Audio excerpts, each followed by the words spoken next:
வணக்கம் நேயர்களே, சிந்தனை களம் நிகழ்ச்சிக்கு உங்கள் அனைவரையும் அன்புடன் வரவேற்கிறோம்.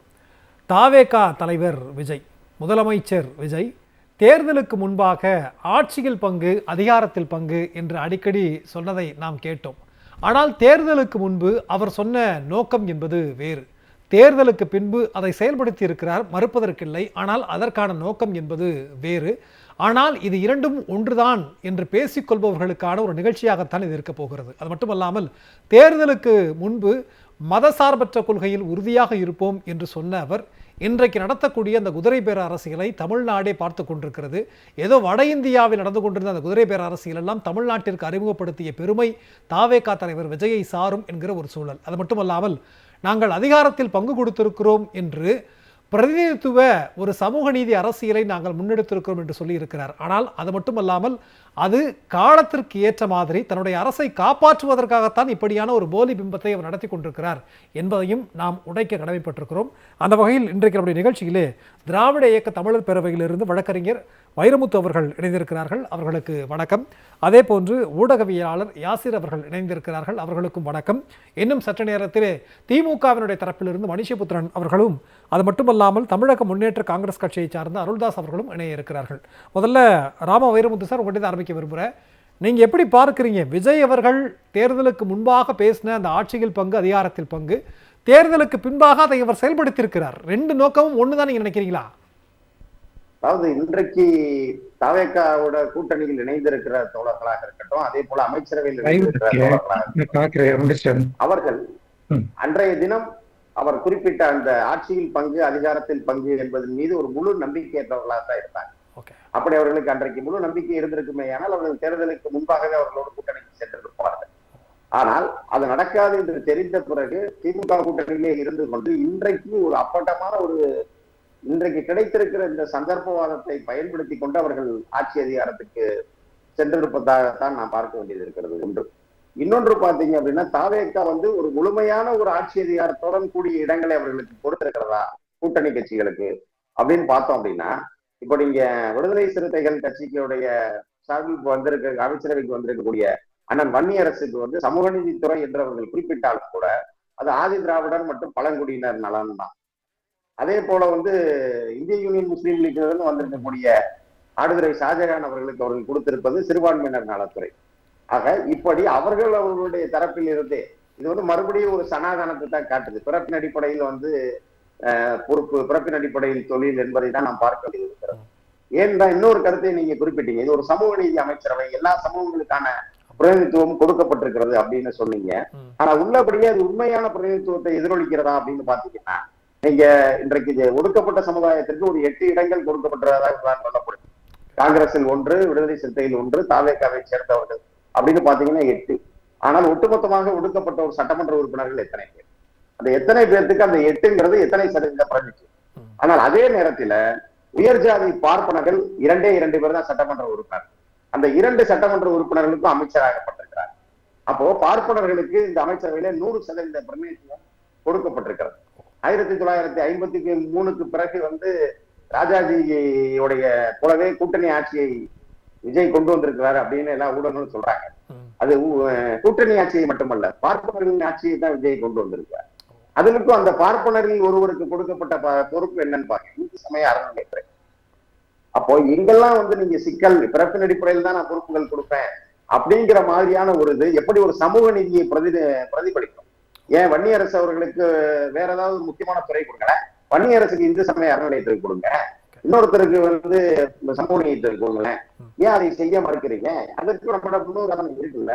காமராஜர் அமைச்சரவையில ஜகன் தான் இருந்திருக்காரு. இல்ல வைரமுத்து சார், இப்போ என்னுடைய முதல் கேள்வி எதை நோக்கி இருக்கு அப்படின்னா, ராம வைரமுத்து சார், என்னுடைய முதல் கேள்வி எதை நோக்கி இருக்கு அப்படின்னா, ஒரு ஆட்சியில் பங்கு, அதிகாரத்தில் பங்கு அப்படிங்கிறார்.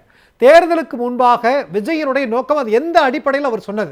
யாராவது என் கூட வருவாங்க, அதை வச்சு நம்ம வெற்றி பெற்றலாம் அப்படிங்கிறது ஒண்ணு.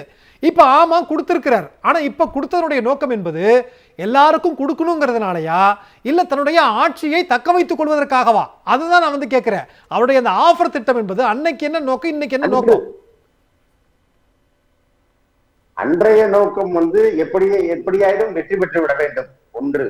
இன்னொன்று, எப்படியாவது திமுக கூட்டணியை உடைத்து விட வேண்டும் 2. அந்த 2 தான் அன்றைய திட்டம். இன்றைய திட்டமும் பாத்தீங்கன்னா எப்படியாவது இந்த ஆட்சியை காப்பாற்ற வேண்டும்.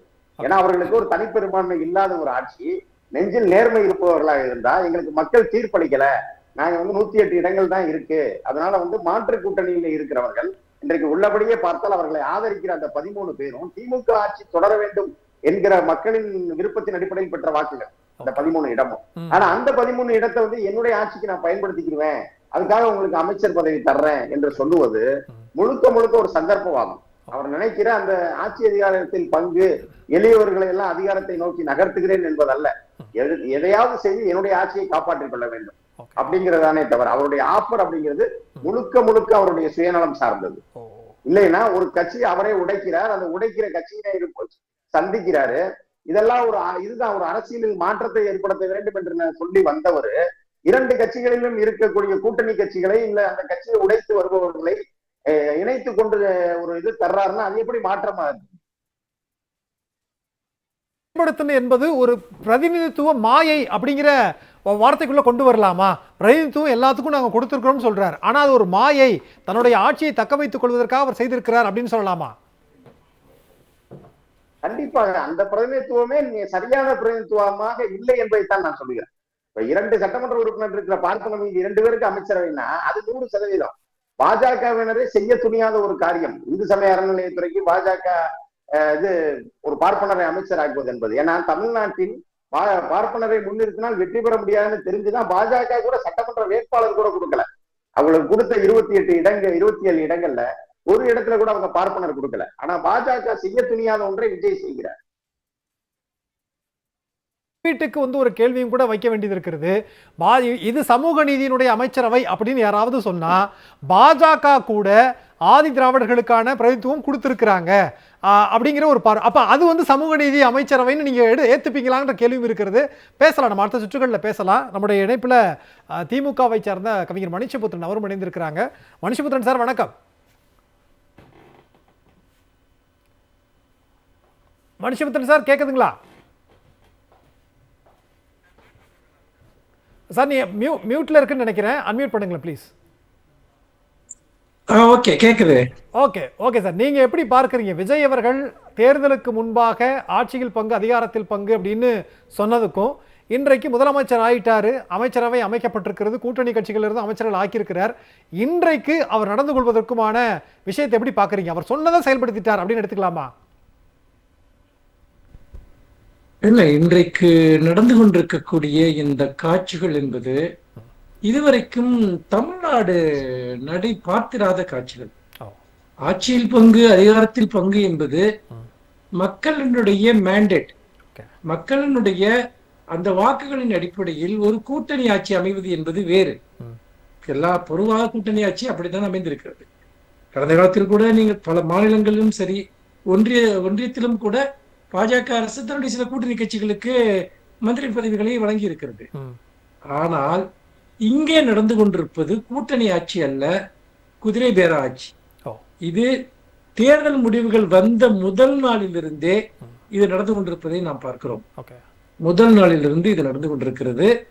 இன்னும் சொல்ல போனால் நீங்கள் அந்த தமுமுக எம்எல்ஏ விலக்கி வாங்கியது, அதற்கு பிறகு அதிமுகவில் வேலுமணியை அவர்களுடைய அணியினருடன் போய் சந்தித்து குதிரை பேரத்திற்கான ஒரு அஸ்திவாரத்தை இட்டது, இப்படி தூய ஆட்சி என்று சொல்லிக் கொண்டு வந்தவர்கள் எப்படி தேர்தலுக்கு முன்பாக குழந்தைகளை எல்லாம் பயன்படுத்தி பல்வேறு விதமான ஒரு பொய் பரப்புரைகளை மேற்கொண்டு ஒரு ஆட்சியை அவர்கள் அமைத்தார்களோ, அதே விஷயம் இப்பொழுது இங்கு இன்னொரு காட்சியாக அரங்கேறி இருக்கிறது. அவர்கள் என்ன நினைக்கிறார்கள் என்றால், இப்பொழுது இருக்கக்கூடிய இந்த கூட்டணி கட்சிகள், அதாவது பதவி ஆசை காட்டப்பட்டு இங்கு திமுக கூட்டணியில் இருந்து அங்கு போன கட்சிகள் இருக்கிறது அல்லவா, அந்த கட்சிகளை எவ்வளவு சீக்கிரம் கழற்றி விட முடியுமோ கழற்றி விட்டு அதற்கு தங்களுக்கு தேவையான அந்த எம்எல்ஏக்களை, பெரும்பான்மை எம்எல்ஏக்களை மீண்டும் உருவாக்குவதற்காக அவர்கள் ஒரு இடைத்தேர்தல்களை உருவாக்க முயற்சி செய்கிறார்கள். அப்போது அவர்களுக்கு நன்றாக தெரியும், வேலுமணி அந்த அணியைச் சேர்ந்த அதிமுக எம்எல்ஏக்கள் கொரோனா உத்தரவை மீறி வாக்களித்தால் அது கட்சி தாவல் தடை சட்டத்தின் கீழ் அவர்கள் பதவி பறிபோகும் என்று. இப்ப எடப்பாடி பழனிசாமி எப்படி நீதிமன்றத்திற்கு போவார் என்று தெரிந்தவுடன் அந்த அணியினர் ஒரு பகுதியினர் மீண்டும் எடப்பாடி பழனிசாமியுடன் சமரசத்துக்கு வருகிறார்கள். மிஞ்சி இருக்கக்கூடியவர்கள் இன்னும் ஒரு 17 பேர் இருக்கிறார்கள் என்று நான் நினைக்கிறேன். இன்றைக்கு ராஜினாமா செய்த அந்த 3 பேர் தவிர இவர்களையும் ராஜினாமா செய்ய வைத்தால் கர்நாடகாவில் நடந்தது போல, அதாவது பிஜேபியை எதிர்த்து போட்டியிட்டவர்கள் ராஜினாமா செய்துவிட்டு அவர்களே பிஜேபி கேண்டிடேட்டாக நின்று வெற்றி பெற்று அன்றைக்கு அந்த பிஜேபியினுடைய ஆட்சியை காப்பாற்றினார்களோ அதே போல இன்றைக்கு ஒரு திட்டத்தை இவர்கள் உருவாக்கி இருக்கிறார்கள். இது குதிரை பேர ஆட்சியினுடைய மிக மிக ஒரு மோசமான நவீன வடிவம். அதாவது கட்சித்தாவல் தடை சட்டத்திலிருந்து தப்பித்துக் கொள்வதற்காக பிஜேபி கண்டுபிடித்த ஒரு உபாயம். இப்பொழுது 3 பேர் மட்டுமல்ல, வேலுமணி அணியிலிருந்து இன்னும் பலரும் இங்கு வர இருக்கிறார்கள் என்கிற செய்தி நமக்கு வருகிறது. அப்படிப்பட்ட நிலையில் அவர்களுக்கு தேவையான அந்த இடங்கள் வந்து அப்படியே நாம் வெற்றி பெற்று விடலாம், அப்ப ஆட்சி நிலை பெற்றுவிடும் என்கிற கற்பனையோடு அவர்கள் இருக்கிறார்கள். அதிமுக இல்ல நிச்சயமா எனக்கு இதுல இன்னொரு கேள்வி மனுஷபுத்திரன் சார், அதாவது குதிரை பேர அரசியல் அப்படின்னு நீங்க சொல்றீங்க, அவங்களுக்கு திமுகவினுடைய கூட்டணியில போட்டியிட்டவர்களுடைய ஆதரவு இருக்கிறது, இன்னைக்கு ஆட்சி அமைச்சிருக்கிறாங்க. அப்படிங்கும்போது ஏன் குதிரை பேர அரசியலில் ஈடுபடணும்? அமைச்சரவையிலும் இடம்பெற்றிருக்கிறாங்க, திமுக கூட்டணியில் இடம்பெற்றிருக்கிற கட்சிகள், அவங்களுக்கு அப்படி ஒரு என்ன ஒரு சங்கட்டமான சூழல் இருக்கிறது? பத்தலைன்னா இங்கிருந்து 4 எம்எல்ஏக்கள் போனால் அதுக்கு பேர் குதிரை பேர அரசியல்னு சொல்லலாம். ஏற்கனவே ஆட்சி அமைச்சாச்சு, பெரும்பான்மை நிரூபிச்சாச்சு, பிறகு ஏன் அவர் அதில் ஈடுபடணும்? ஒரு நல்ல கேள்வி. அவர்கள் உண்மையிலேயே இந்த கட்சிகளுக்கும் தாவேகாவிற்கும் எந்த சம்பந்தமும் கிடையாது. விடுதலை சிறுத்தைகள், இந்தியன் யூனியன் முஸ்லீம் லீக், அவர்களுடைய அரசியல் என்பது வேறு, அது பிஜேபியினுடைய அரசியல். அப்படிப்பட்ட நிலையில் அவர்கள் என்ன செய்கிறார்கள் என்று சொன்னால், இந்த கட்சிகளை நம்பி அவர்கள் தொடர்ந்து ஆட்சி நடத்த தயாராக இல்லை. இன்னும் சொல்ல போனால் இந்த கட்சிகளோடு அவர்கள் தொடர்ந்து பயணிக்க விரும்பவில்லை. இன்றைக்கு தங்களுக்கு ஏதோ ஒரு அதிகாரத்தில் பங்கு கிடைத்து விட்டது என்கிற கற்பனையோடு அங்கு போயிருக்கக்கூடியவர்களுக்கு மிகப்பெரிய அதிர்ச்சிகள் அடுத்து வரப்போகிற சில நாட்களில் இருக்கின்றன. நான் ஒரு அரசியல் பார்வையாளனாக அவர்களுடைய நோக்கத்தை நான் திட்ட தெளிவாக சுட்டிக்காட்டுகிறேன், எழுதி வைத்துக் கொள்ளுங்கள். இந்த கட்சிகளுக்கும் தாவேகாவினுடைய செயல்பாடுகளுக்கும் இடையே வெகு விரைவில் முரண்பாடுகள் வரும், அல்லது முரண்பாடுகள் உருவாக்கப்படும். வருவதல்ல, முரண்பாடுகள் உருவாக்கப்படும். அப்படிப்பட்ட நிலையில் அவர்களே வெளியேறுவதற்கான ஒரு சூழலை உருவாக்குவார்கள். அதற்கு முன்பதாக பேக்கப் எப்படி இன்றைக்கு ஒரு அதிமுகவிலிருந்து 25 எம்எல்ஏக்களை தனியாக பிரித்து அந்த கட்சி தலைவரை போய் பார்த்து விஜய் அவர்கள் பேசினாரோ, அந்த பேக்கப்பில் இருக்கக்கூடிய எம்எல்ஏக்களிலிருந்து தங்களுக்கான ஆட்களை கொண்டு வருவது. அதற்கு ஏற்கனவே ஆதவர்ஜினாவினுடைய மாமியார் அங்கு வந்து அதிமுகவில் அதற்கான பணிகளை செய்து கொண்டிருக்கிறார்.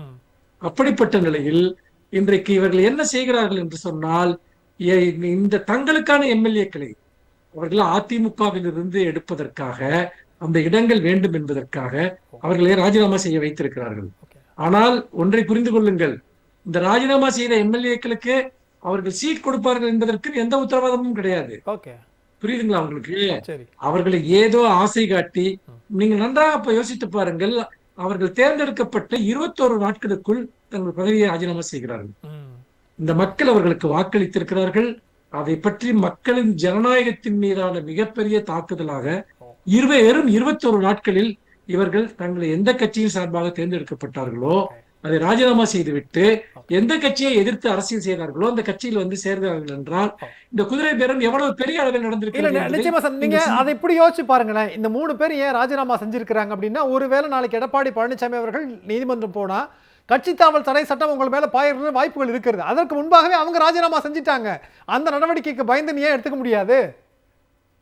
இல்ல இப்ப என்னன்னா, கட்சி தாவல் தடை சட்டத்தின் கீழ் நடவடிக்கைன்னா என்ன பண்ணுவாங்க? இவங்க எல்லாரும் வந்து இவங்க பிடிச்சி ஜெயில போட போறாங்க, இவங்க தகுதியில போய் ஆளாவார்கள். அப்போதும் அவர்கள் வந்து பாத்தீங்கன்னா வந்து திரும்ப தேர்தல்களை சந்திக்க வேண்டிய ஒரு சூழ்நிலை ஏற்படும். அதனால் தான் கர்நாடக மாடலை பின்பற்றி இவர்களாகவே ராஜினாமா செய்துவிட்டு தேர்தலுக்கு தயாராகிறார்கள். எப்படியும் திருச்சி கிழக்கு தொகுதியில் விஜய் போட்டியிட்டு ராஜினாமா செய்த தொகுதியில் தேர்தல் வரப்போகிறது. அதோடு சேர்த்து ஒரு 10-15 தொகுதிகளுக்கான இடைத்தேர்தலை நடத்துவதற்கான முகாந்திரமாகத்தான் இவர்கள் இதை செய்திருக்கிறார்கள். பணம் எந்த அளவிற்கு பாயும் என்பதை இன்றைக்கு தாவேகா காட்டிக் கொண்டிருக்கிறது. நம்முடைய அமர்விலே தமிழ்நாடு முன்னேற்ற காங்கிரஸ் கட்சியை சார்ந்த திரு அருள்தாஸ் அவர்கள் இணைந்திருக்கிறார்கள். அவர்களுக்கும் வணக்கம். உங்கள்கிட்ட பேசுறதுக்கு முன்பாக யாசிர் இருக்காங்க, நான் பேசிட்டு வந்துடுறேன். யாசிர் வணக்கம். நீங்க எப்படி பார்க்குறீங்க? அதாவது வந்து விஜயினுடைய அந்த பிரச்சாரம், அவருடைய வியூகம், பிரதிநிதித்துவம் வந்து கொடுத்திருக்கிறார் சமூக நீதி அடிப்படையில். அப்ப தேர்தலுக்கு முன்பாக அவர் செய்ததை இப்பொழுது நிறைவேற்றி இருக்கிறார், அதன் வழியில செயல்பட்டு கொண்டிருக்கிறார் அப்படின்னு எடுத்துக்கலாமா? இல்ல, அப்படி ஏத்துக்கிற முடியாது. ஏன்னா விஜய் அவர்கள் சொன்னது என்ன, ஆட்சியில் பங்கு அதிகாரத்தில் பங்கு அப்படின்றத விக்கிரவாண்டி மாநாட்டுல சொன்னாரு. அவர் சொன்னதை நம்பி அவரோடு இணைந்த கட்சிகள் என்னென்ன? முஸ்தபா நடத்தக்கூடிய தமிழ் மாநில காங்கிரஸ் என்று, தமிழ்நாடு முஸ்லீம் லீக் என்று நினைக்கிறேன். ஆமா. அதே போல ஹாரூன் ரஷீத் அவர்கள் நடத்தக்கூடிய ஒரு கட்சி, அதே போல வந்து பாத்தீங்கன்னா KM ஷரீப் அவர்கள் நடத்தக்கூடிய ஒரு கட்சி. இந்த 3 கட்சிகளும் தான் விஜய் அவர்கள் சொன்ன அந்த வாக்குறுதியை ஏற்றுக்கொண்டு தேர்தலுக்கு முன்பே அவரோட கூட்டணி வச்சாங்க. இந்த 3 பேருக்கும் இன்னைக்கு நீங்க சொல்றபடி வாக்குறுதியை நிறைவேற்றுகிறார், சொன்னதை செய்து விட்டார் அப்படின்னா, இந்த 3 பேர்ல ஒருத்தர் வெற்றி பெற்றிருக்கிறார், முஸ்தபா என்பவர். அவருக்கு அமைச்சர் பதவி என்பது கொடுத்திருக்க வேண்டும். ஆனால் அமைச்சர் பொறுப்பு என்பது கொடுக்கவே இல்லை. KM ஷரீப் அவர்களுக்கோ ஹாரூன் ரஷீத் அவர்களுக்கோ அவர்கள் தேர்தலில் தோல்வியுற்றாலும் கூட திருச்சி கிழக்கு தொகுதியில் ஒரு ஆளுக்கு நிப்பாட்டி வச்சு அவங்களுக்கு அமைச்சர் பதவி கொடுத்திருந்தார் என்றால், ஆட்சியில் பங்கு அதிகாரத்தில் பங்கு என்ற என்னுடைய அந்த கோஷத்தை நம்பி வந்தவர்களுக்கு நான் என்னுடைய வாக்குறுதியை நிறைவேற்றி விட்டேன் என்று அவர் பெருமையாக சொல்லிக் கொள்ளலாம். ஆனால் அவரை நம்பி தேர்தலுக்கு முன்பு அவரை நம்பி வந்த முதல்ல அதை இடைமறித்து கேள்வி கேட்க கடமைப்பட்டிருக்கிறேன். ஆட்சியில் பங்கு அதிகாரத்தில் பங்கு அப்படின்னா தன்னை ஆதரித்து முதல்ல வந்துட்டாங்க இல்லைங்களா, அவங்களுக்கு கொடுக்கறதை விட எதிர்கட்சியில இருந்து வந்தவங்களுக்கு கொடுக்கறது. ரெண்டாவது நீங்க கேட்கிற கேள்வி நியாயம்தான், சிறுபான்மை சமூகத்தை சார்ந்தவங்களுக்கு ஏன் கொடுக்கல அப்படிங்கிற கேள்வி. திமுக கூட்டணியில போட்டிக்கிட்டு IUML கொடுத்திருக்கிறாரு, அது உங்களால ஏத்துக்க முடியலையா? ஏன் வந்து தன்னை நம்பி வந்த கட்சிக்கு கொடுக்காம இன்னொரு கூட்டணியில் இருக்கக்கூடிய கட்சிக்கு கொடுக்கணும்? அப்ப உங்களுடைய நோக்கம் என்ன? தன்னை நம்பி வருபவர்களை விட எப்படியாவது திமுக கூட்டணியில் இருக்கக்கூடிய அத்தனை கட்சிகளையுமே உடைத்து நம் பக்கம் கொண்டு வர வேண்டும் என்ற அந்த ஒற்றை நோக்கம் தானே இருக்கு. உங்களுக்கு அவங்க வெளியில் எதிர ஆதரவு என்பது கொடுத்துட்டாங்க. கம்யூனிஸ்டுகளும் முதல்ல அப்படிதான் கொடுத்தாங்க, VCKவும் அப்படிதான் கொடுத்தாங்க, முஸ்லீம் லீக்கும் அப்படிதான் கொடுத்தாங்க. காங்கிரஸ் மட்டும்தான் உடனடியாக நாங்க கூட்டணியில் இணைகிறோம்னாங்க. உங்களுக்கு ஆட்சிக்கு தேவையான நம்பர்ஸ் வந்த பிறகு எதற்காக திடீரென அமைச்சரவையில் நீங்கள் இணைய வேண்டும் அப்படின்ற அந்த கருத்தை ஆதவ் அர்ஜுனா அவர்கள் சொன்னார். சரியாக நீங்க பாருங்க, அமைச்சரவையில் இவங்க அத்தனை பேர் இணைஞ்ச பிறகு அதிமுகவுடைய MLA-க்களை குதிரை பேரம் பேசி இன்னைக்கு தன்னுடைய கட்சியில் இணைப்பதை பார்க்க முடியுது. 3 நாட்களுக்கு முன்னால் ஆதவ் அர்ஜுனா என்ன சொன்னார்? நாங்கள் அதிமுக பக்கம் போயிருந்தால் மிக எளிமையாக எங்களுடைய ஆட்சியை அமைத்திருக்க முடியும் அப்படின்னு சொன்னாரா இல்லையா? ஆனா ஏன் நாங்க போகல? மதசார்பற்ற ஒரு ஆட்சியை நடத்த வேண்டும் என்பதற்காக தான் இவ்வளவு தூரத்திற்கு நாங்க வந்து மதசார்பற்ற கட்சிகளை நம்பியே இருந்தோம், அந்த நிலைப்பாட்டில் உறுதியாக இருந்தோம்னு சொல்லிட்டு சொல்லி 3 நாள் கூட ஆகல. அதற்குள்ளாகவே சட்டமன்ற அலுவலகத்தில் வைத்து கட்சியினரை வந்து இணைக்கக்கூடிய அவலத்தை நம்ம பார்க்கிறோம். சட்டமன்றம் எப்படிப்பட்ட ஒரு புனிதமான இடம், அரசியல் சார்பற்று இயங்கக்கூடிய மக்கள் பிரதிநிதி கொண்ட அந்த இடத்தில் சட்டமன்றத்துல வந்துட்டு கட்சி இணைப்பு விழாக்களை எல்லாம் நடத்துவது என்பது தமிழ்நாட்டு மக்கள் முதலில் பார்க்கக்கூடிய ஒரு அவல காட்சியாக பார்க்க முடியுது. இப்ப நான் காங்கிரஸை நோக்கி நான் ஒரு கேள்வி கேட்கிறேன். நீங்க எழுத்துப்பூர்வமாக வாக்குறுதி என்ன சொன்னீங்க? NDA கட்சியிலிருந்து, கூட்டணி கட்சியிலிருந்து ஏதேனும் ஒரு கட்சியை நீங்கள் இணைக்க கூடாது, இதை நீங்கள் ஏற்றுக்கொள்ள வேண்டும் என்றுதான் அவங்க கூட்டணி ஒப்பந்தத்திலே போட்டு கையெழுத்து போட்டாங்க. விஜயும் கையெழுத்து போட்டார். இன்னைக்கு அதிமுகவில் இருக்கக்கூடிய MLA-க்கள் அதை மீறி சட்டமன்றத்துல அவருக்கு வாக்களிச்சாங்க. இன்னைக்கு 3 MLA-க்கள் ராஜினாமா பண்ணிட்டு தாவேக்கால வந்து இணையறாங்க. இப்ப காங்கிரஸ் என்ன நிலைப்பாடு எடுக்க போகுது? ராஜினாமா செய்யுமா அல்லது குறைந்தபட்சம் அன்புமணி அவர்களை போல இல்ல இந்த 3 பேருக்கும் வாய்ப்பு கொடுக்காதீங்க, அப்ப நீங்க குதிரை பேரம் செய்ததாக அது சரியா எல்லா மக்களும் ஏற்றுக்கொள்வாங்க, எனவே நீங்கள் வேறு ஒரு நீங்க கேட்கக்கூடிய கேள்வி என்பது நியாயமானதுதான். ஒருவேளை வேலுமணி தலைமையிலான அதிமுகவினருக்கு அமைச்சரவையில பங்கு கொடுத்தாலோ இல்ல நேரடியா அவங்க வந்து இணைஞ்சாலும் சரி, அவங்க அது தன்னுடைய அந்த கட்சியில இருந்து விலகில வந்திருக்கிறாங்க. நீங்க இப்ப போய் காங்கிரஸ் வந்து இந்த சார்ஜை வைக்கணும்னு எதிர்பார்க்கறது சரியா? எப்ப விலகி வர்றாங்க? VCKவில் இருக்கக்கூடிய ரவிக்குமார் அவர்கள் சொல்றாரு, அதாவது முதலமைச்சர் அவர்களே, நீங்க வந்துட்டு அதிமுகவில் இருந்தபடியே உங்க ஆதரவு வாங்கினாதான் உங்களுக்கு சட்ட சிக்கல் என்பது வரும். நீங்கள் அவர்களை ராஜினாமா செய்ய சொல்லிட்டு உங்க கட்சியில் இணைத்துக் கொண்டால் சட்ட சிக்கல் வராது என்று சொன்ன பிறகு இவர்கள் இவங்க அமைச்சரவையெல்லாம் பொறுப்பேற்ற பிறகு இவங்க வந்து இணைகிறாங்க. இவங்க நான் எழுப்பக்கூடிய கேள்வி ஒற்றை கேள்விதான். நீங்க யார் வேண்டுமானாலும் ஒரு கட்சியிலிருந்து ராஜினாமா பண்ணிட்டு இன்னொரு கட்சியில் போய் இணையலாம், சட்டம் அதற்கு இடம் கொடுக்குது. ஆனால் தூய ஆட்சி அப்படின்னு சொன்ன நீங்கள் தூய ஆட்சியின் படி 3 பேர் எங்களை நம்பி வந்துட்டாங்க, உடனடியாக அரசியல்ல அவங்கள மறுபடியும் வேட்பாளராக அறிவிச்சா எங்களுடைய தூய ஆட்சிக்கு கெட்ட பேர் வந்துவிடும், அதனால எங்க கட்சியில் தோற்றவர்களுக்கோ அல்லது மாற்று கட்சியில் வந்த எங்களுடைய கூட்டணி கட்சியினருக்கோ இந்த சீட்டை நாங்க ஒதுக்குறோம் அப்படின்னு சொன்னாருன்னா இதுல குதிரை பேரம் அப்படின்றதற்கு இடமே இல்லை. தாராளமாக அவர்கள் ராஜினாமா பண்ணிட்டு போய் இணைஞ்சது அவங்களுடைய விருப்பத்தின் அடிப்படையில போய் இணையலாம். இப்ப நான் கேட்கக்கூடிய நீங்க ராஜினாமா செய்தது எதற்காக? நீங்க அந்த கட்சியினுடைய கொள்கையை ஏற்றுக்கொண்டு அந்த கட்சியில் நான் அடிமட்ட தொண்டனாக பயணிக்க வேண்டும் என்று விரும்பி நீங்க அந்த கட்சியில போய் சேர்ந்தீங்கன்னா அந்த கேள்வி யாருக்குமே எழாதே. அப்ப அந்த எம்எல்ஏக்கள் அந்த நினைப்போலதான் போய் சேர்ந்திருக்காங்களா? அப்படி சேர்ந்திருந்தா விஜயை போய் அவங்களுடைய அலுவலகத்துல வச்சு பார்த்திருக்கலாமே. எதற்காக சபாநாயகர்கிட்ட ராஜினாமா கடிதம் கொடுத்த கையோடு போய் அர்ஜுனா பார்த்து சால்வையை போடணும், சட்டமன்றத்துல போய் எதுக்கு இணையணும்? அப்ப தாவேகாவுடைய சின்னத்தில் இவர்கள் நிற்க வேண்டும், அதே தொகுதியில் மீண்டும் வெற்றி பெற வேண்டும் என்ற எண்ண ஓட்டத்தில் தான் இதை செய்திருக்கிறார்கள் என்றால் இது குதிரை பேரமா இல்லையா? நிச்சயமா. எனக்கு இன்னொரு ஒரு கேள்வி என்னன்னா, தாவேகா வெற்றி பெற்றதிலிருந்து பெரும்பான்மை இல்ல 108, அதுக்கு பிறகு அவர் ஒன்று ராஜினாமா பண்ணிட்டார் 107, பெரும்பான்மைக்கு இன்னும் தேவைப்படுது ஒரு 11 அப்படிங்கும்போது அங்கங்க இருந்து ஆதரவு பெற்று ஆட்சி அமைப்பது என்பது சரி. திமுக கூட்டணியிலிருந்து போற கட்சிகளுக்கு வாங்கன்னு சொல்லி அவங்களே கூப்பிடுறாங்க, பிரதிநிதித்துவம் கொடுக்குறாங்க. அது வந்துட்டாலும் திரும்ப பத்தலைன்னு அதிமுகவிலிருந்து கேட்குறாங்க, காங்கிரஸ்ல இருந்து கேட்குறாங்க. என்ன புரிஞ்சுக்க வேண்டியது இருக்கு யாசிர்? முதல்ல அவங்க கையில் எடுத்தக்கூடிய அஜெண்டா என்பது திமுக கூட்டணி உடைக்க வேண்டும் என்பதுதான். ஏன்னா தனிப்பெரும் கட்சியாக ஒரு கட்சி ஆளுநர் மாளிகையில போயிட்டு ஆளுநர் கிட்ட லெட்டர் கொடுத்திருந்தாவே பதவி ஏற்க சொல்லியிருப்பால் ஆளுநர். ஏன்னா நீங்க உதயநிதி அவர்கள் எதிர்கட்சி தலைவராக அவர் பேசும்போது நாங்கள் வெளிநடப்பு பண்ணுகிறோம் அப்படின்றார். அது கூட இன்னொரு வார்த்தையை பயன்படுத்துறாரு, என்னன்னா நாங்க வெளிநடப்பு பண்ணுவதனால உங்களுடைய பெரும்பான்மை என்பது பிரச்சனையே வராது, அதாவது எதிர்ப்பு வாக்குகள் அதிகமாக வந்தாலும் கூட பெரும்பான்மையை நீங்க ஈஸியா அடைஞ்சிருவீங்கன்னு ஏன் சொன்னார் அப்படின்னா, விஜய் அவர்களால 108 எம்எல்ஏக்களை வைத்து மட்டுமே ஆட்சியை நடத்தி இருக்க முடியும். ஏன்னா அதிமுகவோ திமுகவோ எடுத்த உடனே எதிர்த்து வாக்களிக்க மாட்டாங்க. வாக்களிச்சா அது மக்களுக்கு கோபம், இன்னொரு தேர்தலை சந்திக்க வேண்டுமா அப்படின்ற கேள்வி அவர்களை நோக்கி வந்துவிடும் என்பதற்காக மக்கள் கொடுத்த அந்த தீர்ப்பை மதித்து அவங்க வெளிநடப்பு தான் பண்ணியிருப்பாங்க.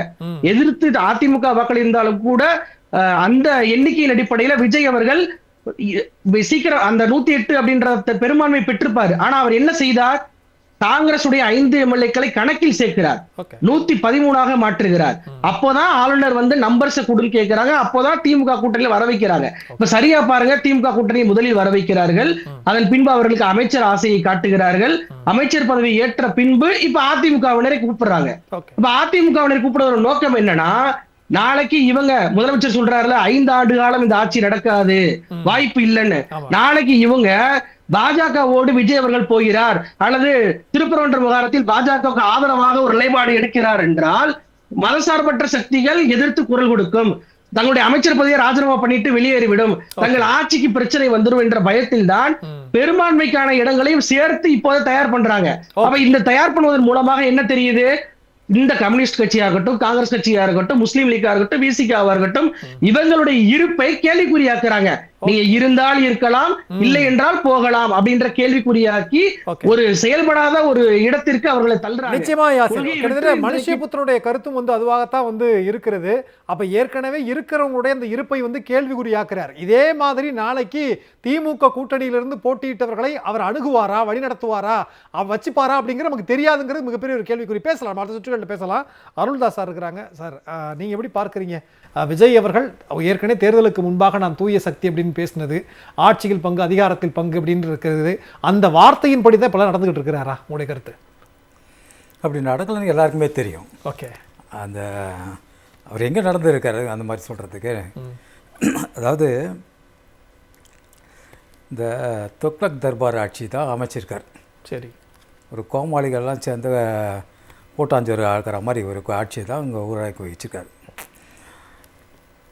எந்தவித அடிப்படை அனுபவம் இல்லாதவங்களெல்லாம் போட்டு, சின்ன வயசு ஆளுங்கள்லாம் போட்டு அமைச்சராக கேட்டால் இளைஞருடைய ஆட்சி அப்படின்னு.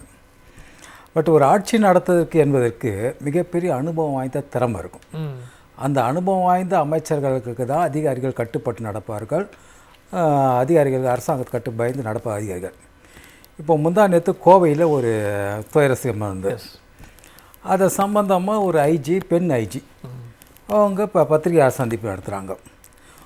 ஒரு முதலமைச்சர் மேலே பயம் இருந்தால் பத்திரிகையாளர் மூலம் மக்கள் நாடே பார்த்துக்கின்ற நாடே வேதனையில் இருக்கின்ற துயரமான சந்தத்தை இருக்கிற சூழ்நிலை வந்து ஒரு ஆணவமான ஒரு எகாத்தாளமான சிரிப்பு சிரிக்கும். இல்ல நீங்க கேட்கறது நியாயமான கேள்விதான். அதிகாரிக்கு முதலமைச்சர் மேல பயம் இருக்கான்னு கேக்குறீங்க.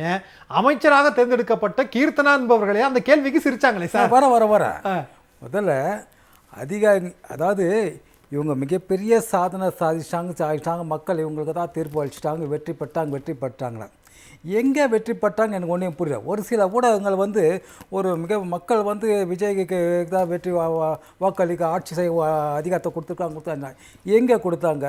108 தான் ஜெயிச்சார். ஆனால் 126 தொகுதி மக்கள் அவருக்கு எதிராக தானே வாக்களித்தாங்க. அப்போ மெஜாரிட்டி அங்கே இருக்க மெஜாரிட்டி தான் உங்களுக்கு வந்து மக்கள் தீர்ப்புன்னு சொல்ல முடியும். மெஜாரிட்டியே இல்லாத போது மக்கள் தீர்ப்பு மக்களுக்கு எதிரான ஒரு ஆட்சி தான் இங்கே உட்காந்துருக்குது. மக்கள் விருப்பத்திற்கு எதிரான ஒரு ஆட்சி தானே இருக்கு. அப்போ உங்களுக்கு வந்து எப்படி வந்து மக்கள் வந்து இவர் ஆட்சி ஏற்றுக்க முடியாது. இது மக்கள் விருப்பப்பட்ட ஆட்சின்னா மிக பெரும் மெஜாரிட்டி ஜெயிச்சாதான், 3 இல்லை 2 பங்காவது ஜெயிச்சாதான் உங்களுக்கு வந்து மக்கள் தீர்ப்பளித்தார், மக்கள் விரும்புகிறார்கள், மக்கள் வாக்களித்தார்னு சொல்றாங்க. இப்போ இவர் 108 தொகுதியில் ஜெயிச்சாருன்னு சொல்றாங்க இல்லையா? அந்த 108 தொகுதியில் இவருக்கு எதிராக விழுந்த ஓட்டுகள் மற்ற கட்சிகள் விழுந்த ஓட்டு கணக்கு பாட்டுங்க. அப்போ மக்களுக்கு இவருக்கு வாக்களிச்சாங்களா? மக்கள் இவர் ஏற்றுக்கிட்டு தீர்ப்பு அளித்தாங்களா? 35% மக்கள் ஓட்டு தான் இவர் வாங்கியிருக்காரு. ஆனால் 65% மக்கள் வந்து இவருக்கு எதிராக வாக்களித்தாங்க.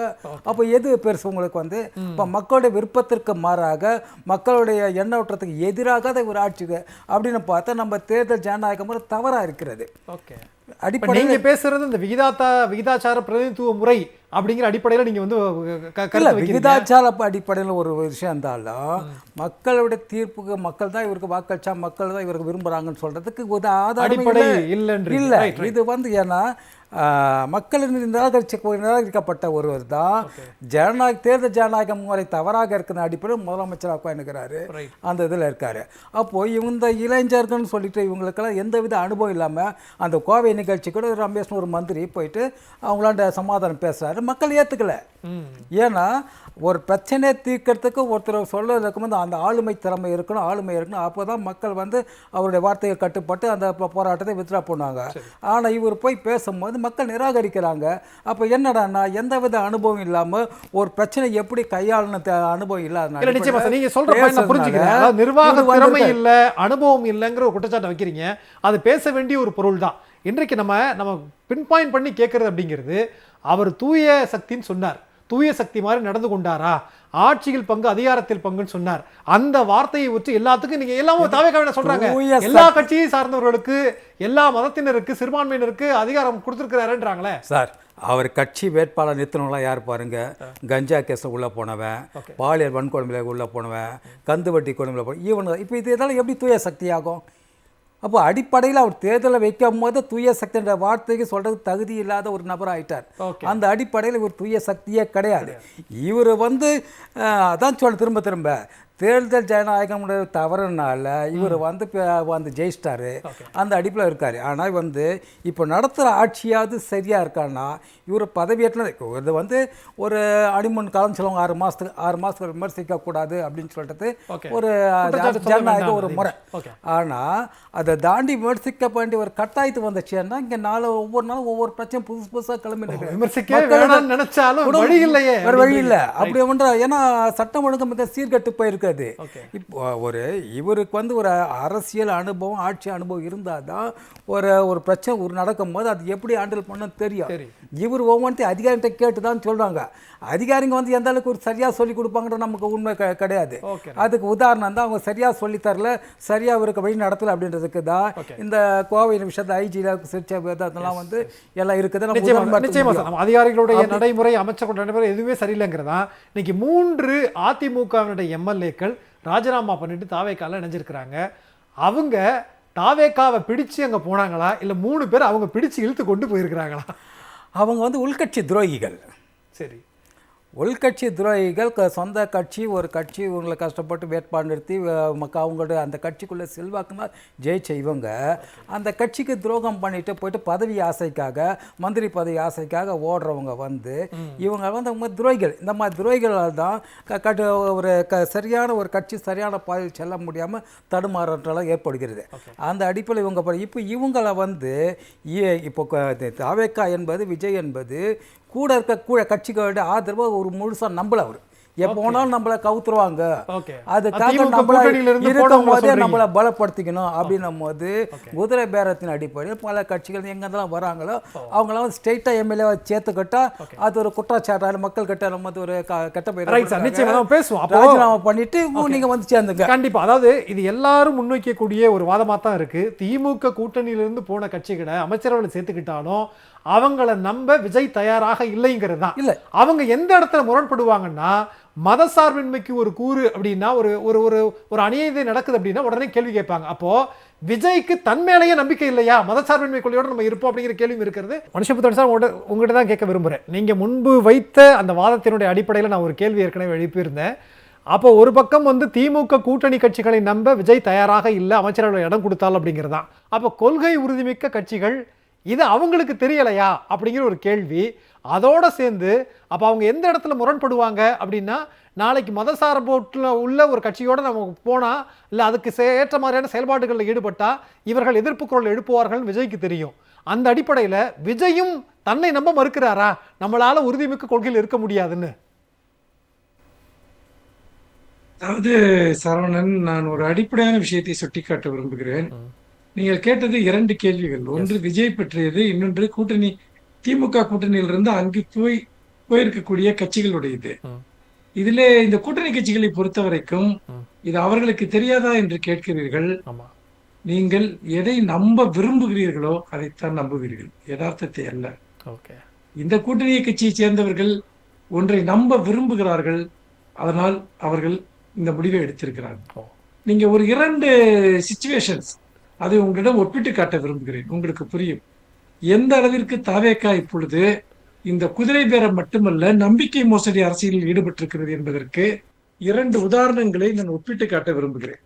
ஒன்று, இந்த திமுகவிலிருந்து போன கூட்டணி கட்சிகள், அதாவது காங்கிரஸ், விசிகா, இந்தியன் யூனியன் முஸ்லீம் லீக் போன்றவை முதலில் என்ன சொன்னார்கள் என்று சொன்னால், வெளியே இருந்து ஆதரவு கொடுப்போம் என்கிறார். வெளியே இருந்து கொடுக்கக்கூடிய ஆதரவு என்பதே போதுமானது, தாங்கள் திமுக கூட்டணியில் தான் நீடிக்கிறோம் என்பதையும் அவர்கள் சொல்லிவிட்டுத்தான் சென்றார்கள். வெளியே இருந்து ஆதரவு கொடுப்பது என்பது இப்ப விபி சிங் அவர்களுடைய அரசுக்கு கூட அவர்களோடு கூட்டணி இல்லாத கட்சிகள் வெளியே இருந்து ஆதரவு கொடுத்திருக்கின்றன என்பது நமக்கு நன்றாக தெரியும். அப்படி என்றால் முதலில் அந்த பாதையை திறக்கிறார்கள், அதன் மூலமாக ஆட்சியை கைப்பற்றிக் கொள்கிறார்கள். ஆனால் அடுத்த 1 வாரம் 10 நாளில் என்ன நடக்கிறது என்று பாருங்கள். மந்திரி சபையில் போய் இணைகிறார். அது மந்திரி சபையில் இணைவது என்பது தாவேகா கூட்டணியில் இணைவது என்பதுதான் அதனுடைய பொருள். ஆனால் என்ன சொல்கிறார்கள் என்று, நாங்கள் இன்னும் திமுக கூட்டணியை விட்டு விலகவில்லை என்று சொல்லிக்கொண்டு அங்கு போய் சேர்கிறார்கள். இப்பொழுது இதே சிச்சுவேஷன் அதிமுகவில் வேலுமணி அணியை சேர்ந்தவர்கள், அவர்களுக்கு மந்திரி பதவி கொடுப்பதாக ஆசை காட்டப்பட்டு அவர்களில் ஒரு பிரிவினர் இங்கே வருகிறார்கள், வந்து இவர்களுக்கு ஆதரவாக வாக்களிக்கிறார்கள். ஆனால் அதற்கு பிறகு என்ன நடக்கிறது என்று பாருங்கள். அந்த கட்சியை இப்பொழுது உடைக்கிறார்கள். யாரு? அதிமுகவை இல்லை, அதாவது வேலுமணி தலைமையிலான இது அதிமுகவை அவர்கள் உடைக்கிறார்கள். இந்த உடைக்கிற விஷயம் என்பது முதலில் எடப்பாடி பழனிசாமியிடமிருந்து ஒரு பிரிவு தனியே வருகிறது, அவர்களுக்கு ஆசை காட்டப்படுகிறது. பிறகு வந்து அந்த மந்திரி சபை விரிவாக்கத்தின் போது அவர்களுக்கு இடமில்லை. நீங்க நன்றாக கவனியுங்கள். அப்படி என்றால் ஒரே நேரத்தில் எத்தனை விஷயத்தை பாருங்கள்.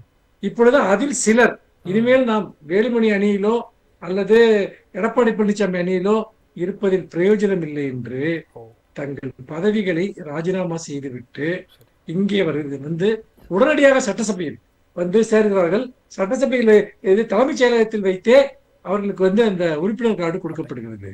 அப்படி என்று சொன்னால் என்ன நடந்திருக்கிறது? இந்த பக்கம் திமுக கூட்டணியில் இருந்த கட்சிகளை பிரித்து அவர்களை தங்களோடு கொண்டு வந்து வைத்திருக்கிறார்கள். அந்த பக்கம் அதாவது பாஜக கூட்டணியில் இருக்கக்கூடிய அதிமுகவின் ஒரு பகுதியை பிரித்து ரிசர்வ்ல வைக்கிறாங்க பேக்கப்பாக. பிறகு அவர்களிடமும் ஒரு நம்பிக்கை மோசடி, அதிலிருந்து ஒரு அணி உடைந்து இங்கே வருகிறது என்று சொன்னால் எல்லா கூட்டணிகள் எல்லா கட்சிகளுக்குள்ளாக பதவி ஆசை, பண ஆசையை காட்டி அவர்கள் ஒவ்வொன்றாக உடைத்து சிதைத்துக் கொண்டிருக்கிறார்கள். இது பாஜகவினுடைய நீண்ட நாள் கனவு. நீங்கள் பார்த்தீர்கள் என்றால் திமுக கூட்டணி பலவீனமடைய வேண்டும், திமுகவை உடைக்க முடியாது என்று அவர்களுக்கு நன்றாக தெரியும். ஆனால் திமுக கூட்டணி வலிமையானது. இந்த திமுக கூட்டணியை உடைப்பதற்கு ஒரு கருவி தேவை. அப்பொழுது இந்த திமுக கூட்டணியில் இருந்த கட்சியின் பலகீனங்களை பயன்படுத்தி கொண்டு அவர்களை தங்கள் பக்கம் இழுக்கிறார். இப்பொழுது இப்ப உதாரணத்துக்கு ஒன்று சொல்கிறேன். காங்கிரஸ் இப்பொழுது தாவேக அமைச்சரவையில் இருக்கிறது. காங்கிரஸ் இருக்கக்கூடிய ஒரு அமைச்சரவையை பாஜக விரும்புமா? நன்றாக யோசித்து பாருங்கள். ஆனால் காங்கிரஸ் இங்கே வந்து விட்டது. இப்பொழுது நீங்கள் கேட்ட கேள்விக்கான பதில் இதில் இருக்கிறது.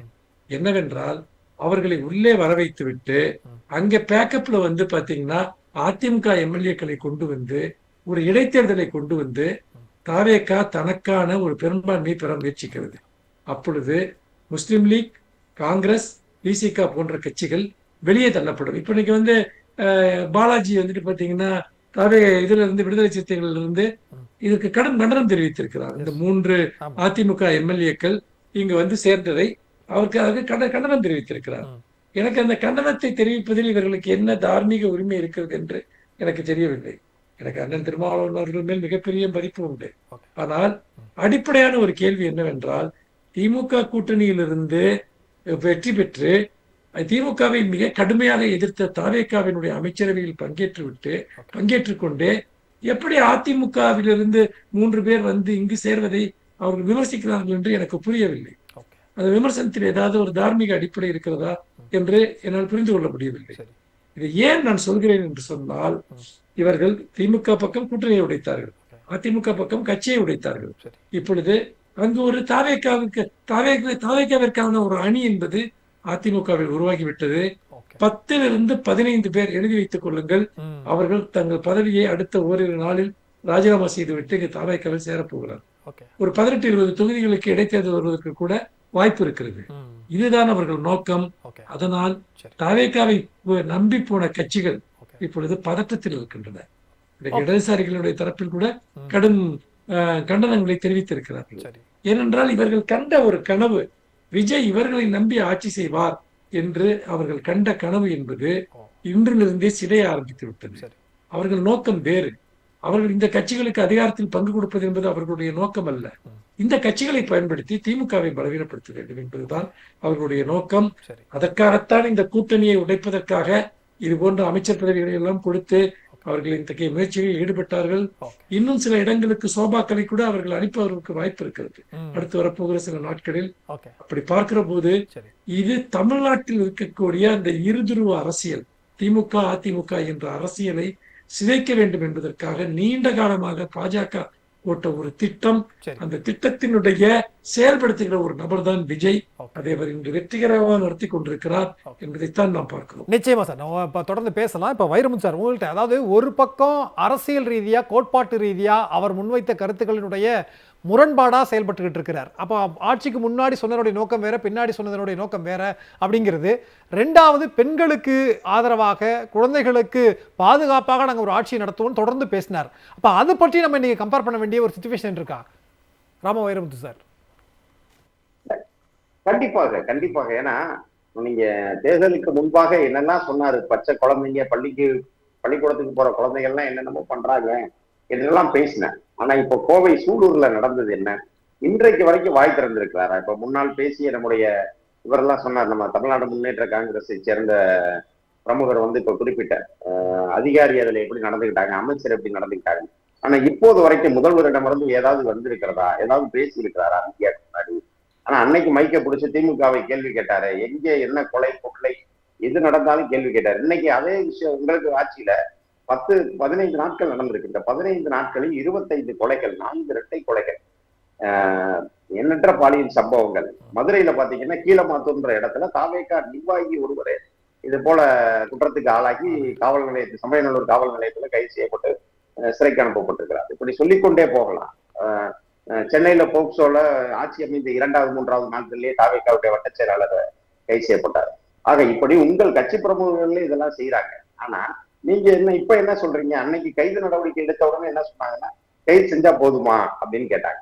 ஆனா இன்னைக்கு அவர் என்ன பண்ணுவார்? கைது பண்ணிட்டார்ல, இதுக்கு மேல விஜய் என்ன பண்ண முடியும் அப்படின்னு ஒரு கேள்வி கேட்கிறாங்க. ஆக இவர்களுடைய பேச்சு என்பது ஆட்சி அதிகாரத்திற்கு வருவதற்கு முன்பாக ஒன்று இருந்தது, ஆட்சி அதிகாரத்துக்கு வந்த பிறகு ஒன்று. இப்ப இப்ப இவ்வளவு பிரச்சனைகள் நடக்குதுன்னா நீங்க உங்க அமைத்த ஆட்சிக்கு வந்த உடனே முதல் கையெழுத்து போட்டீங்களே அந்த சிங்கப்பெண் அதிரடிப்படை, அது என்ன செய்து கொண்டிருக்கிறது? ஏற்கனவே பிங்க் பெட்ரோல்னு இருந்தது, பேர் மட்டும்தான், ஸ்டிக்கர் மட்டும் ஒட்டுனீங்க உங்களுடைய பேர சிங்கப்பெண் அதிரடிப்படைன்னு. ஆனா அது என்ன செய்திருக்கிறது?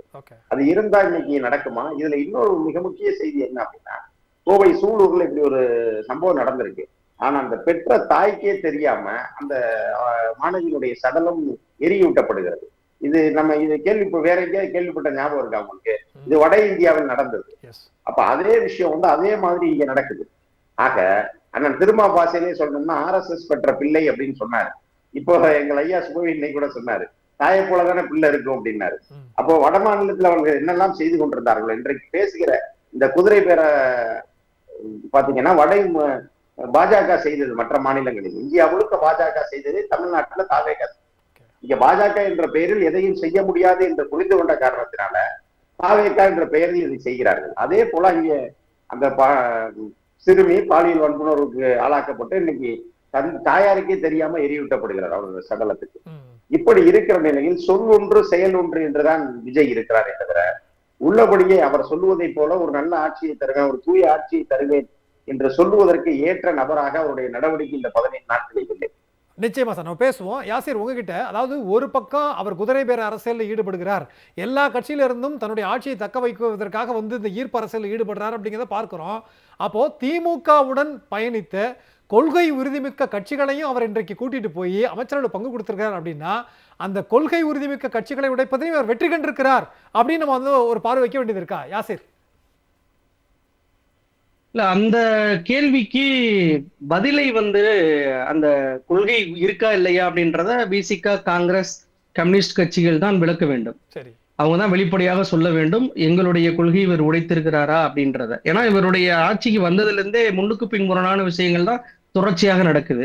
இன்னைக்கு என்டிஏவுடைய எந்த கட்சியுமே சேர்க்க மாட்டோம் அப்படின்ற உறுதிமொழியை கொடுத்த பின்பு, இவர்கள் அனைத்து பேரையும் அமைச்சரவையில சேர்த்த பின்பு மீண்டும் இது போன்ற 3 பேர்களை சேர்க்கிறாருன்னா என்ன அர்த்தம்? இந்த 3மே மனுஷபுத்திரன் சார் சொன்னதை போல ஒரு சாம்பிள் தான்.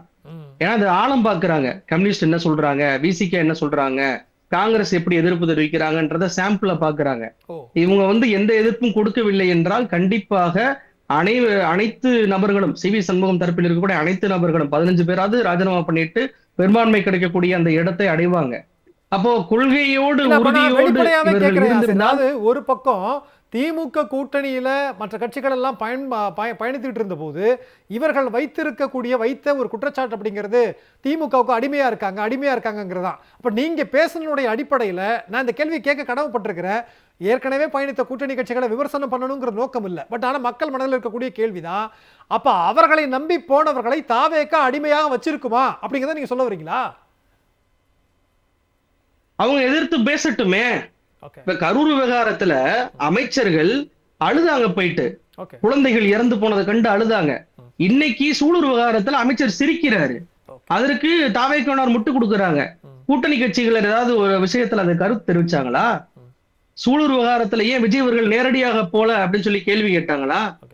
ஆட்சியில் இருக்கக்கூடிய அத்தனை வாக்குறுதிகளையுமே தப்பா நிறைவேற்றுறாரு. இன்னைக்கு மாதம் 2500 ரூபாய் அப்படின்னு சொல்லிட்டு 1000 ரூபாயை மட்டும் கொடுக்கிறார்.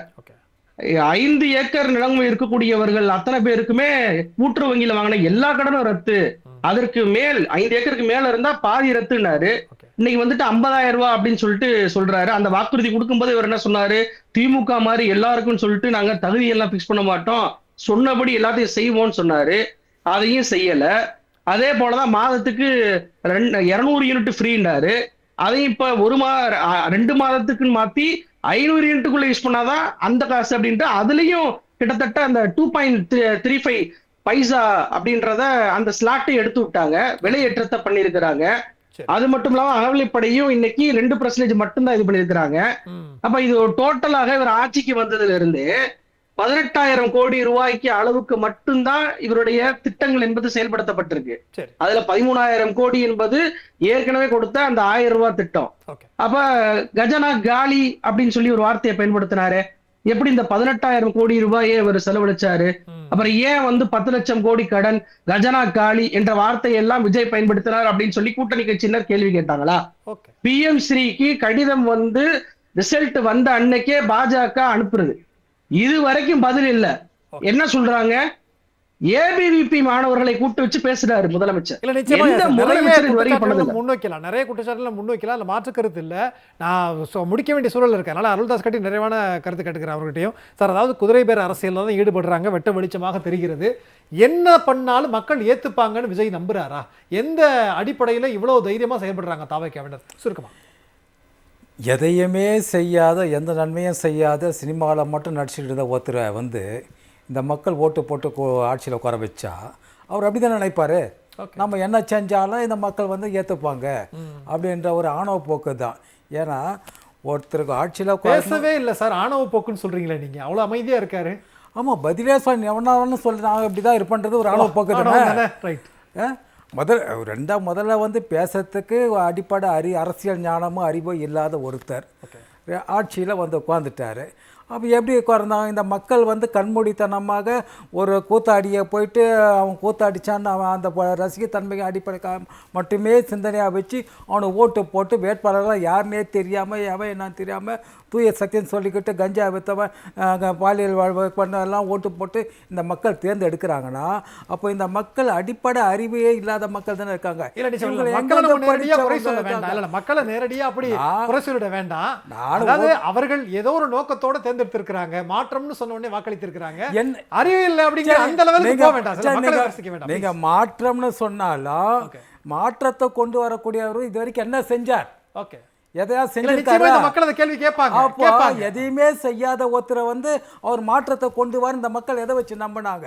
அந்த அடிப்படையில் அந்த மக்கள் ஓட்டு போடனால அந்த மக்கள் அவர் அப்படிதான் நினைப்பாரு, நம்ம என்ன செஞ்சா அந்த மக்கள் வந்து கேட்கறதுக்கு ஒரு அப்படி ஒருவேளை நினைச்சா மக்கள் அவர் அண்டர் எஸ்டிமேட் பண்றாருன்னு அர்த்தம். அதையும் காலம் வரும், நிச்சயமா மக்கள் வந்து கேள்வி கேட்பாங்க. டெய்லி நடக்கிற விஷயங்களை நீங்க சொல்றீங்க, மக்களும் பார்த்துக்கிட்டு தானே இருக்கிறாங்க. அதனால ஆட்சிக்கு முன்பாக அவர் சொன்னது வேறு, நடந்து கொள்வது வேறு. ஆட்சிக்கு முன்பாக சொன்னதை அதை வேற விதமா புரிஞ்சுக்கலாம், செயல்படுத்துறது இப்ப வேற விதமா புரிஞ்சுக்கலாம் அப்படிங்கிறது மக்களுக்கு தெளிவுபடுத்த இந்த நிகழ்ச்சியை நம்ம முன்னெடுத்தோம். பங்கு கொண்ட விருந்தினர் பேருக்கும் மிக்க நன்றி சார். நன்றி. மீண்டும் ஒரு நிகழ்ச்சியில் சந்திக்கலாம். நன்றி, வணக்கம்.